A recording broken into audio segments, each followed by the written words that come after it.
listening to the MADDOX Podcast, hosted by the MADDOX Real Estate Team, Jason Maddox, Jamie Abitia, and Katrina Pryor, presented by Painless Podcast. To learn more about our services, check out our website at maddoxrealestate.com. For 5 years, Pinole Valley High School was jokingly known by the community as Portable Valley High as it underwent a 5-year renovation plan. In August of 2019, the once single-story high school was rechristened into a brand new 3-story academic wonder. All of this was accomplished under the leadership of Principal Kibby Kleiman. Today, Kibby joins us on the podcast to talk about the new Pinole Valley High School, its improved facilities and programs, as well as how the faculty and student body have maneuvered through one of the most difficult eras as the COVID pandemic forced students home to deal with distant learning. First of all, thank you very much for joining the podcast. We are a local real estate company. I'm not sure if you've seen us around. We are down there by East Bay Coffee, right next door, in fact. I went to Pinole Valley, graduated in 1992. Katrina went to Pinole Valley, graduated in 1992. And Jamie, well, she's the kind of the outcast. She didn't, but she lived in Pinole. She's born and raised in Pinole her entire life. So anyway, thank you very much for being on our podcast. It means a lot that we're able to really dive into the community and talk to people. So let's start a little bit about you, Kibby. Would you like to introduce yourself and maybe tell us how long you've been the principal of Pinole Valley and actually how you got started working in education? You bet. It'd be a pleasure. And thanks for having me. I have been at Pinole Valley since 2013. And this is my 32nd year in the West Contra Costa Unified School District. I, in fact, predate that name. It was Richmond Unified when I got started. I worked for 20 years at Kennedy High School in Richmond, and then transferred over to Richmond High School for 5 years as an assistant principal. In 2013, an opening came up at Pinole Valley, and being a West Contra Costa guy, I certainly was familiar with Pinole Valley, but it was still a brand new community to me in terms of teachers and students and the city as well. So I got 1 year on the old campus, just long enough to learn where everything was, only to have it be knocked down and disappear as we moved into portables for the next 5 years. So the thing I always say is I've been at Pinole Valley for 8 years and have now been at 3 different Pinole Valley high schools. Right. Where are you from originally? I'm from Los Angeles and came up to UC Berkeley for college and never left. Started in West Contra in 1988 as a 25-year-old and, kept thinking, what am I going to really do, with my life when I grow up? And here it is 32 years later. I think, I've figured out the answer to that.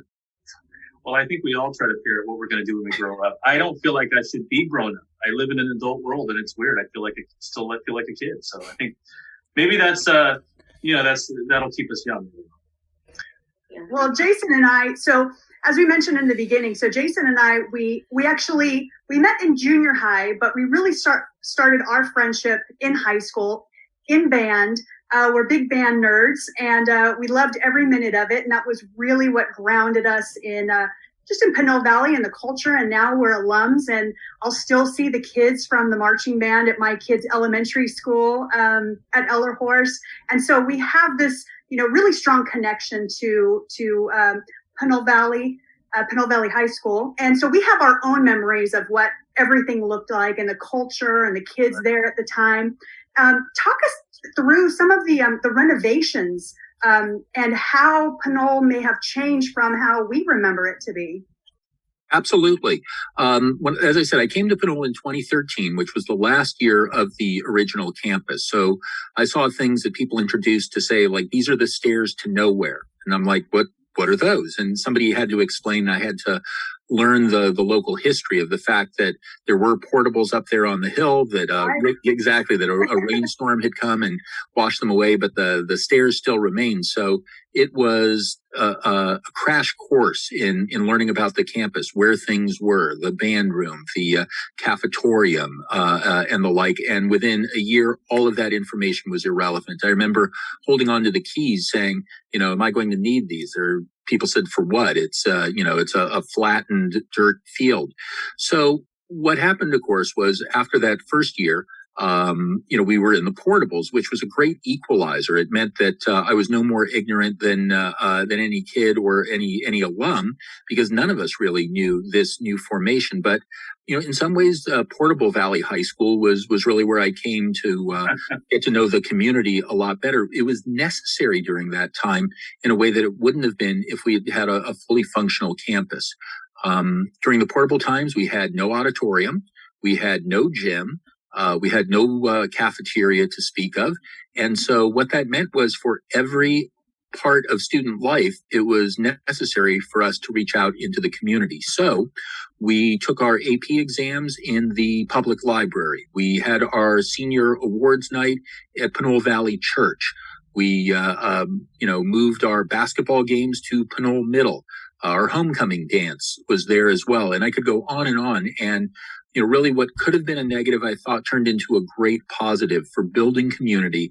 And it's something that I don't want to lose now that we have the Taj Mahal to call our home now, that those same elements are so important. So, a couple of weeks ago, we had a band kid who was named to the All-State Honor Band. And that's a first in my experience. We've had kids make All-District, All-County, but Emmanuel Soto was the first one in my time to make it to All-State. And we brought him out before the city council, all virtual, of course, right now. And the city council had a nice ceremony and read out for him and gave him an award. That's the stuff I love. So, just because we moved into a beautiful new building is no reason to abandon our friends at the library, at the church, at, the various eateries in town. One of the things that makes Pinole Valley unique as a high school in West Contra Costa is it belongs to one city. Hercules has that to a degree, El Cerrito as well. But where I had come from, Richmond and Kennedy, you could be in Richmond and you could be from any number of high schools.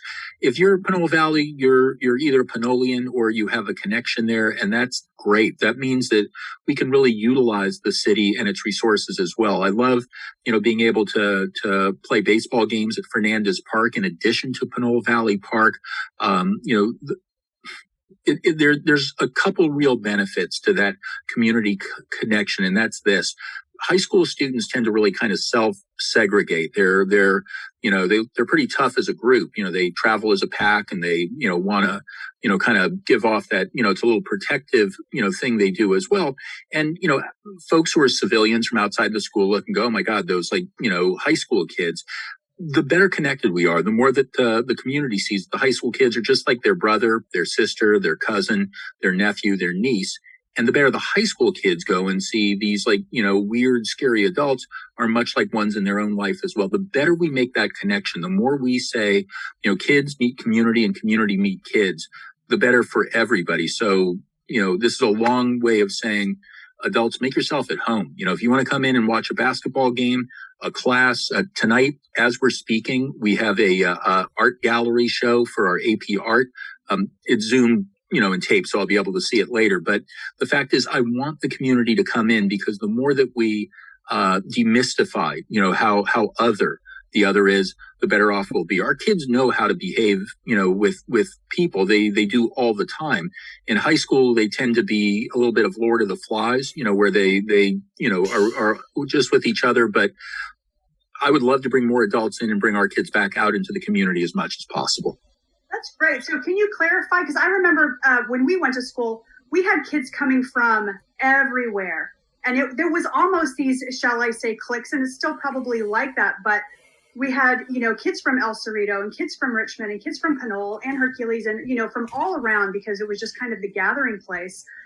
But you're stating that now it's a little bit more, the community of Pinole is either kids that that live in the community or, have a relationship with the Pinole community, because everybody would leave and then they'd go back to their hometown, right, or their city, and was not really invested in Pinole as a city. There is a little bit of that for sure. You're right. I mean, we have Richmond kids and El Sobranti kids and kids who have somehow gamed the system to get into, Pinole Valley or chose one of the programs we have that are unique, and they come to the school. But I'd like to think that, even those students who stay after for, their sport or their club, go to Foster's Freeze, go to Growlers, go to, some local place, obviously, the mall right next to us, and they begin to think more of Pinole as their home. But what's super nice, like I said, is to be able to look at a high school age person in town and say, Pinole Valley, and when you go somewhere, you do something, you go to the high school, it's understood which high school you're talking about. And that's a little extra benefit that doesn't happen everywhere. Mm-hmm. Now, you mentioned that the school was, I think it was under renovation for, 5 years? 5 years, yeah. I can't believe that came and went by so fast. I live in Pinole, so I saw it from the demo days, and then all of a sudden this amazing building seemed like it was up overnight. So it doesn't seem to me like it was 5 years, but during that time, you were still open and kids were still, going to school. So how did you provide meaningful experiences? In high school, it's all about prom or going to the football games and having those experiences. You mentioned that, some of them were the community got involved, maybe Fernandez Park or having events elsewhere. But what are some of the meaningful experiences? And then what were some of the challenges for you? They kind of are one and the same. The thing that we did was this, and this was something I'll take some, credit for, which is to say, you take a look at a situation and you can look at it and say, wow, woe is us. Look how unfortunate we are. Or, you can look at the exact same situation and say, what's something we could do that we couldn't do under normal circumstances? What are the advantages to being in a portable class at school that you couldn't do on a normal campus? And I had, a great art teacher who said, why don't we, put murals up everywhere around campus? Now, we're not going to do that in our beautiful new building. In the old building, there was no place to put them, but, we had plywood, we had drills, and we had, inexpensive portables, and it became a living art gallery. You could walk through that campus and see, reproductions of great works of art, and then kids designed their originals. I think by the time we were done, we had 30, murals up there. We got covered by the East Bay Times. The NPR did a story on us. We were on both the local ABC and CBS networks to show that off. The band just, marched through campus, snaked their way through. We, did all of the events that, we could do either outdoors or in a, we had kind of a primary, larger portable classroom, which we used. And, we just looked and really would not accept, in particular adults, talking smack about the portable campus. I mean, I think people really came to enjoy it, and it gave kind of like an us versus them thing. I mean, for the classes of what would be 2018 and 2019, that's the only Pinole Valley they know. Right? They were there, their entire 4 years, was in the portables. I don't have my t-shirt on. I have one that shows Portable Valley High with a picture of the portable. And while it was a little difficult to get to, it's pretty unique to be able to drive right up to your classroom, when right. Nobody was there, and the school was like a parking lot, and you could, just drive there and do it. We did our homecoming floats there. We made it happen. And I think for the folks who went there during that time, there was a real feeling of togetherness and unity. And, the disadvantage, which you could obviously, note as well. I think we took a look and said, okay, but, what can we do that we couldn't do somewhere else? And then we did that. And you still had football games and stuff like that, right, on the field, and so that was all there. And absolutely, it did mean, as I said, that we were the road team for every basketball game for 4 years, but a lot of pride. I mean, we won the league volleyball title, having never played a game on our home court, and there were a lot of really happy things like that. Every rally became an outdoor rally, needless to say. And I think in the second year, I think in 2014, there was an enormous rainstorm in January or February, which fairly flooded the portable campus. And my vice principal navigated it quite well on a small boat and just, rowed from, one part of the campus to another. And, we kind of caught that image and made it sort of symbolic for what it was we were doing. It was it was a memorable experience, I think, for everybody at the time. But, certainly the classes looked with envy as they saw the beautiful building coming up, which they weren't going to be a part of. Yeah. Well, speaking of which, so how was the students' reaction from coming from, the intimacy of a portable, if you will, to, the Taj Mahal, as you said? What's the students' reaction to that? Well, I only wish they had enough time to have been there, right? We just got in, and then, our pal Rona came and, shut us down again. So, in the 6 months' time, I think we're still learning to see where everything is on the campus. I mean, I would fail a test of being able to identify which teachers are in which rooms and what this key opens. So there's still much to explore, but the kids were excited about it. And, change is hard. Even, some of the upperclassmen, kind of missed the intimacy of the portables. And the same thing which happened, years back happened here, which is that now, once again, we're on an even playing field. The freshmen know as much as the seniors about the site. And guess what? Lockers. We hadn't had lockers for 5 years, so that's a little something too. So there's a lot of things which you take for granted or forget, and and there it is. So we would still love to have a graduation ceremony, senior awards. There's a musical. There's all sorts of things we have not had the time yet to experience on our new campus. Yeah, you definitely will, though. I mean, that school is amazing. I drive by and I'm just like, it reminds me of it's a community college, basically, right? Mm-hmm. Exactly. So, totally different from when we were there. Some of the programs. So we had some limited programs way back when, but you mentioned a lot of the athletic programs. Can you discuss what kind of maybe new program that you have now that maybe we didn't have then? Yeah, I think we have the traditional sports. I always think of them in terms of season, so it's easier for me to remember in that way. So, in the fall, we do cross country, we do football, we have girls tennis, we have girls volleyball, and we have water polo. Water polo is at Contra Costa College Pool. There's still, definitely people out there who wish we had built a pool on the new campus, and, I think that would have been exciting, but, you can't have everything. We had a giant lake at the old campus of the portables. Nobody seemed to want to keep that. So in the winter we have both boys and girls basketball, boys and girls soccer. We have wrestling. I think wrestling might be something that we didn't have before. Yeah. So that's something which is become popular. And then in the spring we have baseball, softball, track and field, golf, boys tennis, boys volleyball. And somebody's going to kick my butt because I always forget their sport. So the other sport that I'm forgetting. And up until the COVID, we had a PE class walk over to Pinole Valley Lanes and bowls, something which I really encourage. I like, again, that idea of getting out into the community, having the students experience and interact with civilians throughout the day. I think that makes them better kids, and it calms the adults in town look and go, oh my God, I saw your kids. They were really nice or polite or respectful, and that's always a happy moment too. So I'd love to get back to as much of that as possible too. We have the Earth Team, which is a club that works on the Pinole Creek, and they go out there and survey the creek and native plants and do trash pickup. So nothing makes me happier than to see our kids outside of the school doing school related things as well. Absolutely. You mentioned that you were only open, was it 6 months before the pandemic hit? Yeah, I guess September to February, or when we get out March 13th. So about 6 or 7 months. Yeah, that's right.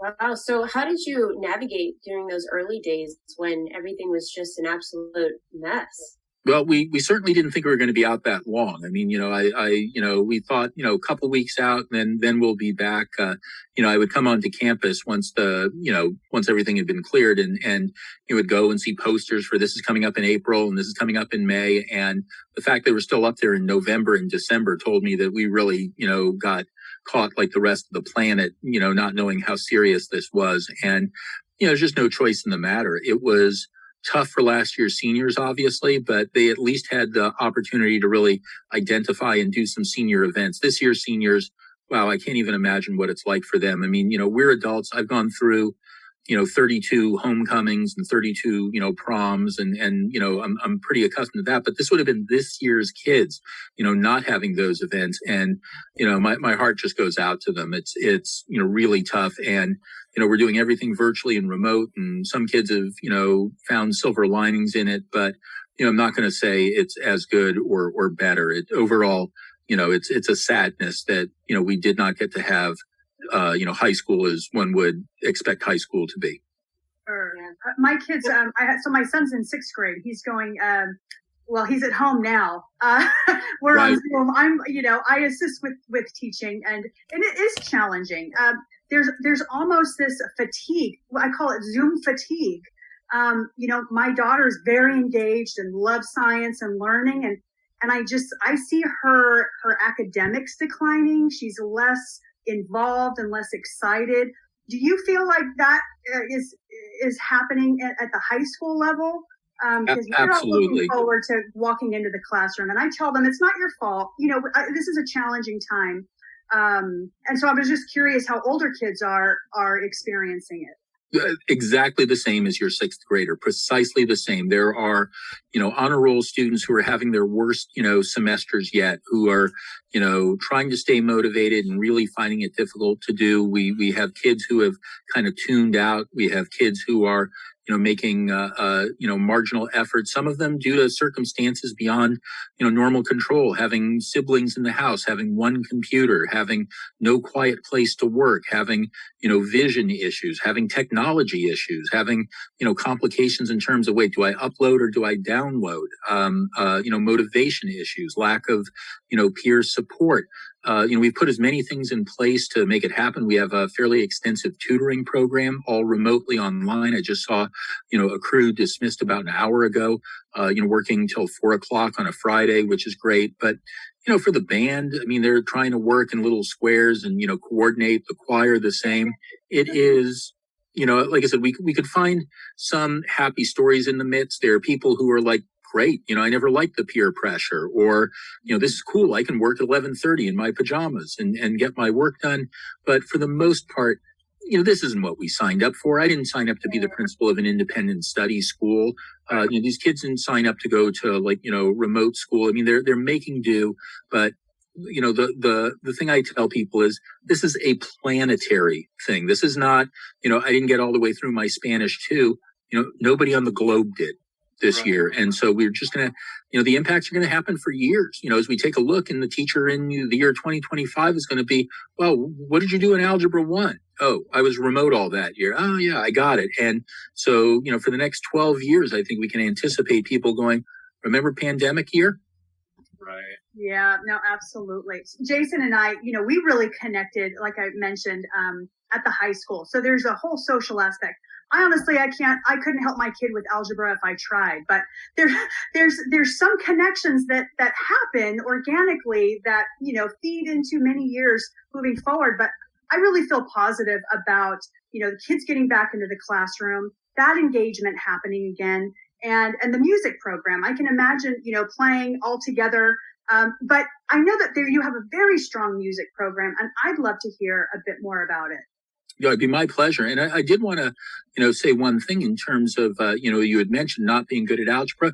That actually fits something which I've said a lot during this time, which is that parents, you are not your child's algebra teacher. All we need you to do is this.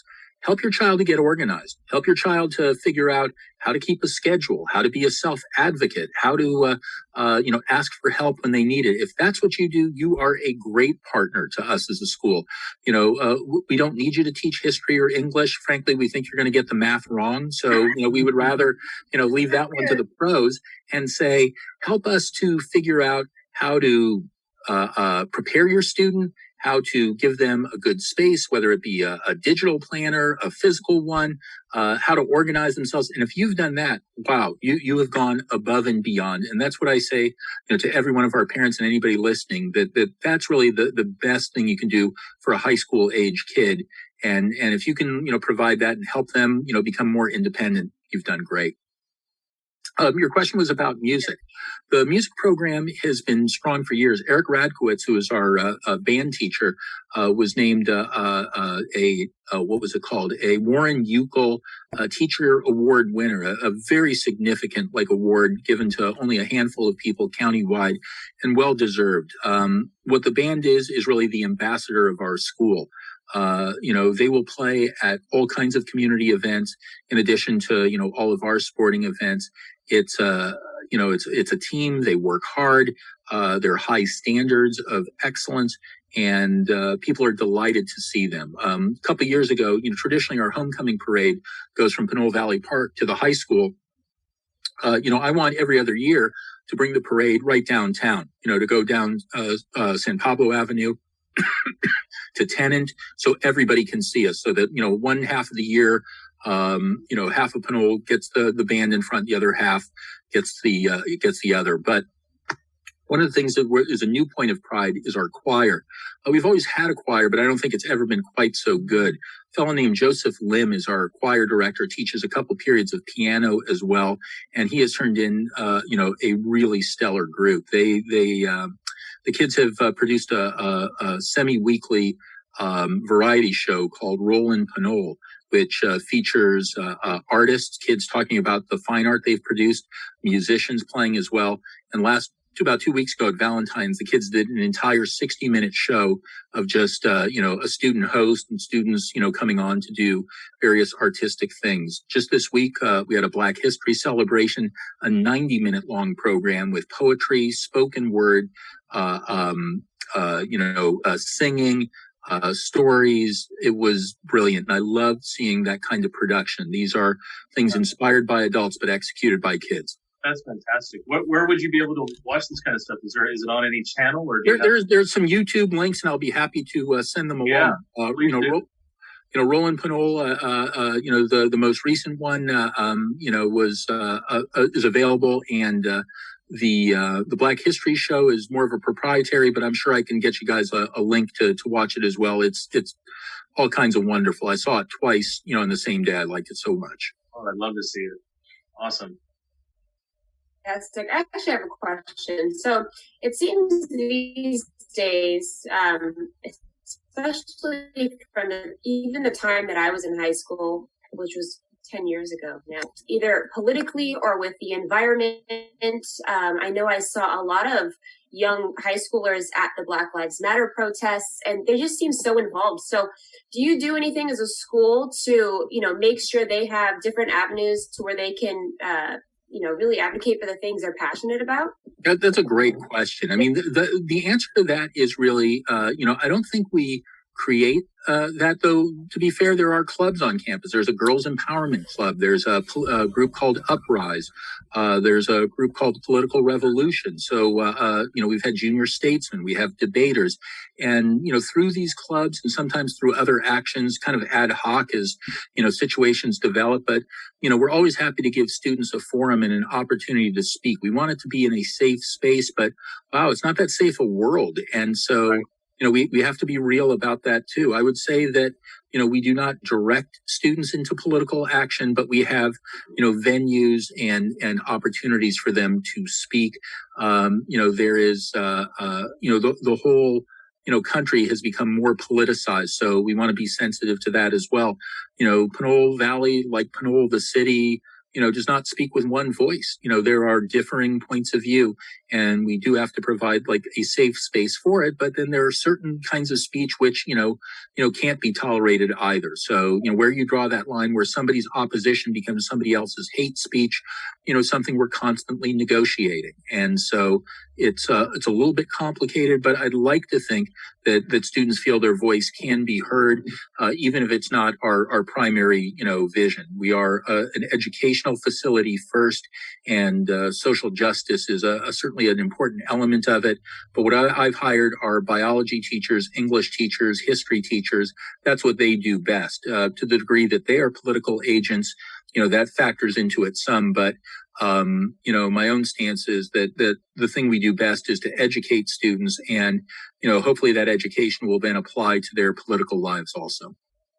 But it sounds like you have some pretty great clubs, though, that the children could be a part of. And it's the teachers who make them. I mean, we can't pay them to be like club sponsors. So ideally what we see is the teachers find it builds a different kind of bond with students. It's a different kind of relationship. So, we have, and sometimes the clubs are ephemeral. They come for a short time. There's kids who are interested in it, and then, nobody picks it up from there. A couple of years ago, there was a car club, and people brought old hoopties onto campus and, parked them, and, it was a portable, so you could bring them onto campus, and they just sort of poked around and drew pictures of cars. So, it's not a car club anymore, but, in its place comes, a different sort. So, yeah, everything from African-American Student Union to like Zumba, we kind of have it all on campus, and it's great to see. Some of them have been more active during the pandemic than others. One just formed called I think it's called Wellness, and they deal with mental health and, trying to feel good. And that came about during the pandemic. So, kudos to that. On Friday, the Culinary Club meets, and they're working remotely. I, contributed, my own, expertise of making soft pretzels one day on camera. And next week, I think it's the Culinary Club versus the Chinese Club in a battle royale. I'm not sure, I figure everybody's going to win at that one. But, it's great to see. And those things are very organic and holistic. People, develop an interest and find a teacher willing to do it. The guy who runs the Dungeons and Dragons Club probably still doesn't understand what that 20-sided dice does, but, he's a great host to the kids who are there who, play it, and would stay there till 8 o'clock if you didn't boot them off campus. Right. That's so important, that connection, because the students they'll find their teacher that they're most comfortable with and confident with. And in fact, Jason and I we had coffee with our music teacher, Carl Johnson, recently. It was a million years ago since we went to school, but we connected with him, and it was interesting because he shared with us how different students, now, of course, no said names, but right. He was really surprised at how many students at that time needed some kind of figure, somebody to talk to after school, to talk through problems. And what we didn't realize at the time, because we're all numpties, of course, students have evolved since we were there. But I think people have gotten smarter, that's for sure. Much smarter than yeah. I mean, Mr. Johnson was also my trigonometry teacher. Like, he would help me with my trig homework. And our pal, he would invite us over, the music kids over, and you create a bond and you feel comfortable. And I think that that's so important, because sometimes you don't have that at home. And I can imagine that translates even now into students now with their teachers, and having so many different clubs to choose from, and having that, like we said, kind of that organic relationship created. I can only imagine how that benefits the students. Well, and like you said before, the students, it's important for them to have experiences around adults, and it's important for the adults to understand that the students aren't just children, right? High school is a very transformative time. Right. And it's after that senior year, you are thrown into the world. You become an adult yourself. So I think it's very important for the students in high school to be able to have that, connection to the outside world. One of the things I'm really committed to doing for next year here, this is you're getting an exclusive here on the program, is nice. I'm looking to kind of transform the idea of homeroom. We went back to homerooms when we went into quarantine. The idea that the students would have a place to go every day where we could do the morning announcements, where teachers could do a quick check-in, and we love it. We're going to keep that, I think, going forward next year. That's not the scoop. The part which we're looking to do is to say, what if once or twice a week we made that more of an open opportunity, that students could on their own then go to a class where they felt either they needed to get work done or they were comfortable. Now, there's a lot of things to work out in that, to say, what if everybody rushes to the same room? We can't have that. What if kids want to hang out instead of going to a room? And there various other elements to it. Students who have a 3.0 or better will not have to go into a room. They've earned the right to be outside if they wish, but we suspect because they're 3.0 they'll probably go into a classroom.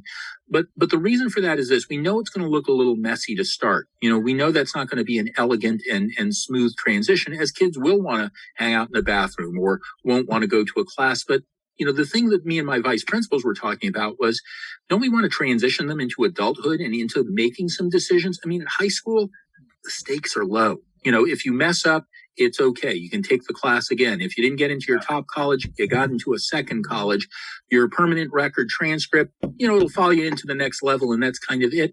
But let's try it here. Let's make high school different than middle school, and say, instead of 6 classes in lockstep, so let's create and give the students a little taste of independence and see what they do with it. And, my guess is that it will take them a while, but they will get it. And that's the kind of thing we want to do. I mean, one remarkable thing of pajama school has been that we are able to have students to in a degree of independence they've never had before. When the first period ends in a normal school year, a bell rings, security and vice principals, myself are in the hallway going, hall sweep, get to your second period class. And, without thinking, you pick up your backpack, you stop at your locker, you get hustled into the class seconds before the bell rings, and you do that the rest of the day. In quarantine times, first period ends, you log out. Now it's up to you independently on your own. I mean, it may not feel like much, but it is to now log into your next class. Nobody's there yelling at you. I mean, maybe mom or dad is looking over your shoulder at the beginning, but not all year. And then it's up to you to decide, I'm going to enter that class. I'm going to turn my camera on or not. I'm going to stay after and ask for help. I've got a dentist appointment, so I better communicate with my teacher and let them know. One of those silver linings I was talking about is creating more active learners, people who are having to take control of their learning experience and saying, if I don't go to fourth period, nobody's going to know, right? I'm not going to get busted. I'm not going to get put in detention. I just won't go. So the kids who are going, who are making those decisions, good on them. And so I want to create next year a little bit more in terms of independence and freedom and see what the kids do with it. That's awesome. I mean, are you mentioning that, when they have to log off and log back in and everything, are you seeing a drop in attendance? Are you seeing change? Yeah, you are. So, I mean, how is that? I mean, what are the numbers and what do you? One of the things we do is this, we don't have a lot of sticks, in terms of motivation. If a student's not motivated by an F, if an F does not change your behavior, well, then you're pretty much out of sticks, right? I mean, we're not going to strike the kids. We're not going to put them in jail. They're just not going to pass the class. And if that isn't, if that negative incentive doesn't work, then it's time to think of some positive incentives. So, my attitude is let's keep trying until June the 8th and figure out ways to get students motivated to log in and do it. I couldn't tell you for sure what our numbers are. Let's say we're down probably, 20% attendance kind of across the board. So, one out of every 5 students now attends irregularly or not at all. There's some of that happens when school's in real session too, kids who don't show up. But I don't want to, I don't think we get there by yelling at the kids and saying, why aren't you in class? Because the ones you're yelling at are there in class. It's the ones who aren't there who you're saying, get in there.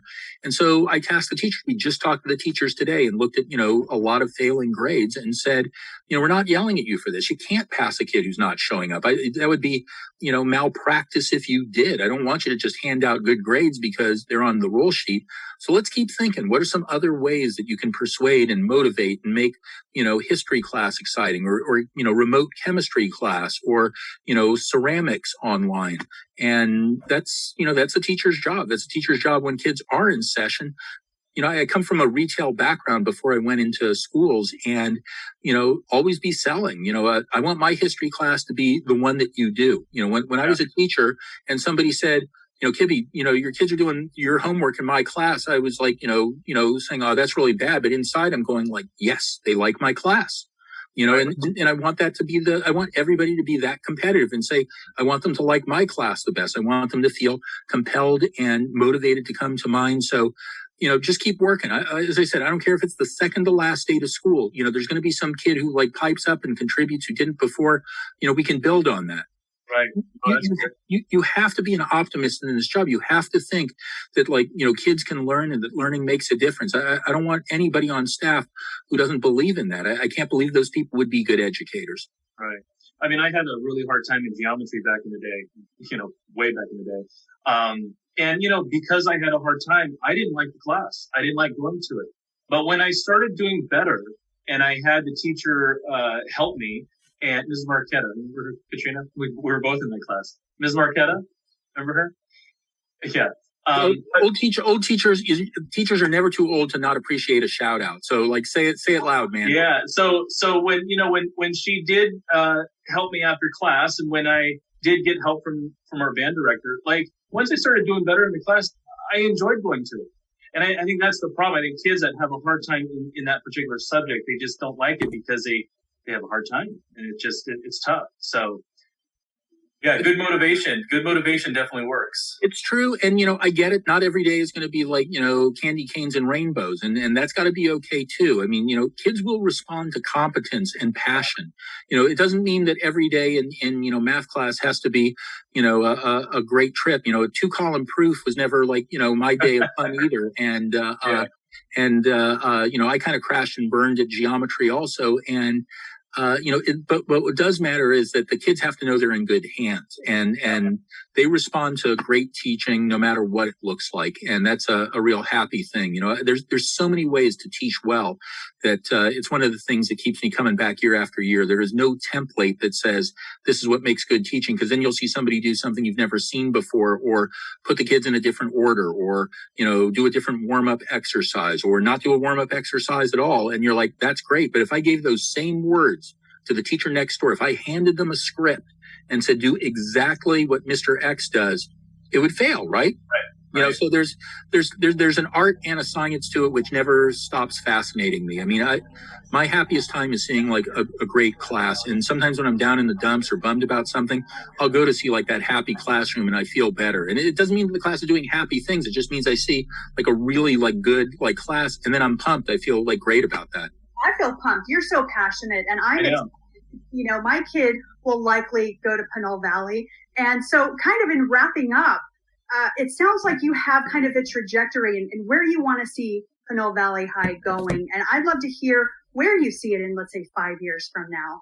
Wow, thank you for putting that one up on a tee for me. I am so ready for that. But if I wasn't asked that, I just was going to answer that anyway. There's a program called International Baccalaureate, or IB, which is came out, 40 or 50 years ago, but it's only sort of caught attention the last couple.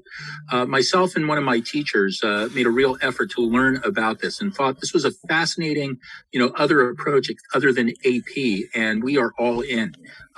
This was like a 4 or 5 year long campaign, which involved us, spending time in high schools at Tracy, Fresno, and Modesto. See, look what I won't do for Pinole, right? That I would go to the Central Valley, and we saw schools that had similar demographics, similar populations, and saw that it worked. So IB is what we are now. We are an IB school, the only one in Contra Costa County. And what that means is that our juniors and seniors have the option of taking advanced level courses in English, math, social science, art, and world language. Those 6 classes, if you're a student who wants the ultimate challenge, you take all 6 of those, a 2-year-long course in each of those subjects. You do an extended essay, which is like a mini thesis on a topic of your choice with an advisor on campus. You do a community service project, and you do take a course called Theory of Knowledge. So a 7th class, you do all of those things, and you have to score well on the exam, and you earn what's called an IB diploma. This is high-level stuff, and we are thrilled to be able to offer it to students who want that kind of challenge. I mean, there was always a kid who took 4 or 5 APs. Now we've got it. What I love about IB is it pushes that kid slightly out of their comfort zone as well. So, I might have been that kid who was going to be unable to resist, like taking all the advanced level classes, but I wouldn't have taken the art. I'm not very good at art, but I would say, man, if that's going to hold me back, in for a penny, in for a pound. I'm going to take the IB art class too. So I love that element of it. It tells all the students, look, you don't have to get a 7, the highest score on each, as long as you get a grand total of 30 points. So, maybe I only got a 2 on my art class, but I got a 6 or 7 in my history class. If that's all that IB was, that would still be great. But what I like about it is our pledge is IB for all. So we want 70% of our seniors to take 1 IB class in the time they're there. So imagine you are that art student. You've completed your basic art. You took a ceramics art. You took a photo class. Now, are you ready for the challenge of taking a 2-year-long intensive art class? You bet you are. You're an artist. You love this stuff. And so you're going to go in and you're going to take and have this IB experience. I'm a kid who loves to read. Gave up on math and science, just doing the minimum there. But an IB English class, 2 years of intensive work in language arts, where do I sign? Right. So that is what we have our very first cadre of students. This year's juniors are our first IB group. We have about 18 kids going to get the diploma. Our goal is that 10% of the senior class, on average, like 30 some kids, will want to get IB diplomas, and that 70% will take 1 or more IB classes. And so that's something we're very excited about. And if you pass our marquee on the street, you will see it says like PV is IB. That's what it means. I mean, I'm in charge of the marquee. So like whatever you see, I pretty much know what's on there. That's awesome. That's fantastic. Wow. It is. That's incredible. Yeah. Well, we'll see how it goes. I mean, I think we're having technical. No, go ahead. Oh, no, I was just going to say, I mean, we will see, how it transforms, the school. I mean, the teachers have had to learn, different methods too. But my other spin-off hope is that same teacher, our IB biology teacher just teaches one group of IB kids. The rest of the time, she's teaching regular biology. So I suspect that regular biology class will be infused with elements of the IB class. Some of the things may not be directly applicable, but she'll be able to use elements of that. And she's going to talk to the other science teachers who are going to say, how do you do that? Oh, is that an IB thing? Tell me how. So my hope is that this becomes a part of the whole school. We've sent many teachers to training during quarantine. All the training is online, much less expensive. So we're pressing. We're going to have our first IB music history class starting next year. We have, courses, brand new to us that we've never taught before with IB. I'm excited to see what, essays the kids write. The librarian is the one who oversees that. So yeah, the sky's the limit on that. I mean, my goal, honestly, is to make Pinole Valley the best academic school in the district as well. I think it's already and always been best in terms of student life with so much going on. And I love that. But, I want that same energy and passion for our academics as well. I mean, this is my 9th year. I'm the oldest high school principal in the district, both in terms of age and in terms of service. So, I better have something to show for this, right? Well, the kids, kids want to be challenged. They want to be challenged. They want to be creative, pushed a little bit to their limit. And there's going to be kids that most of them will excel, and to provide that opportunity to them. Sometimes they just need the opportunity and take that opportunity and run with it. So being able to present the IB program, that sounds fascinating, interesting. Where would people, let's say we have clients that come into the community and they want to hear about the schools, right? School is very important when you're applying to a certain community. So this has been so helpful to hear about this, to be able to share this with our clients who are moving or considering moving to Pinole. Where could they also go to find more information about IB program, academics, what Pinole provides in terms of programming, academics, etc.?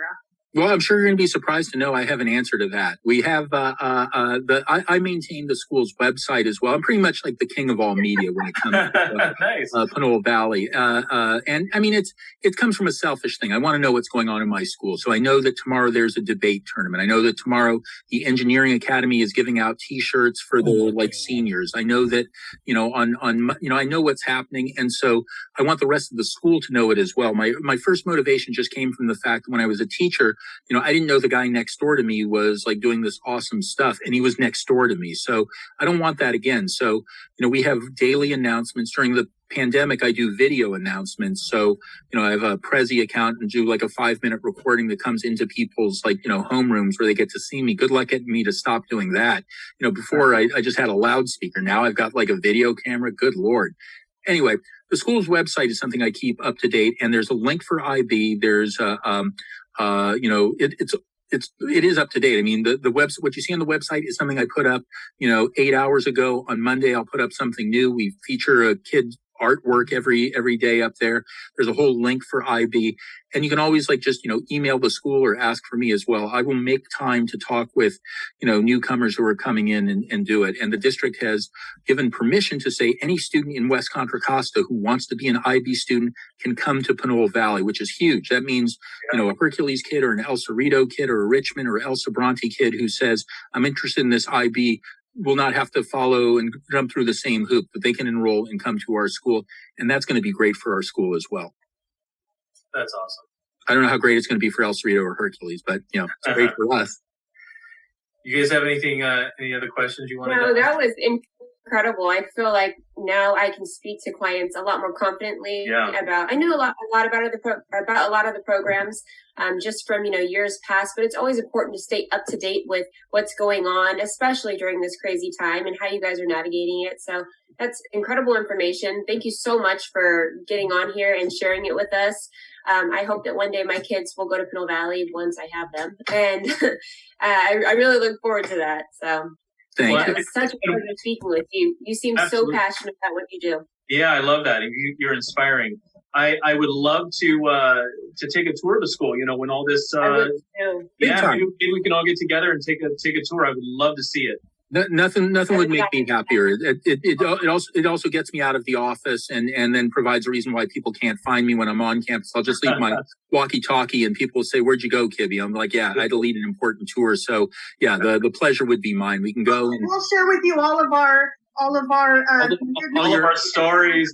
My photo was hanging in the band room for like 10 years after I left school because I was the drum major for 3 years. No, right. for like 25 years after you left school. I used to do plays and I would see it.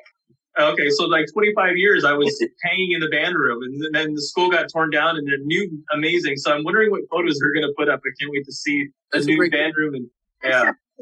I'm impressed that people respectfully treated a 25-year-old picture. I'm surprised you didn't have a mustache, a monocle, and well, it was so high up. It was hanging high. Yeah. It wasn't 25 years, but I remember it was so high up we couldn't reach it. Yeah. Yeah. That's awesome. Yeah, no, definitely, you guys. Certainly, well, I will put that offer out to any Pinolean that says, give me 24 hours notice and say I want to come, awesome. See the school, and happy to show it off. My attitude's always like, look, if there's something that like we're doing, I want to show it off, and if there's something we shouldn't be doing, then we shouldn't be doing that. So, right. Look, I'm not saying it won't be a guided tour. There may be a classroom or two that we're not going to like make a primary stop on the tour, but you would get to see a beautiful campus and some really committed educators.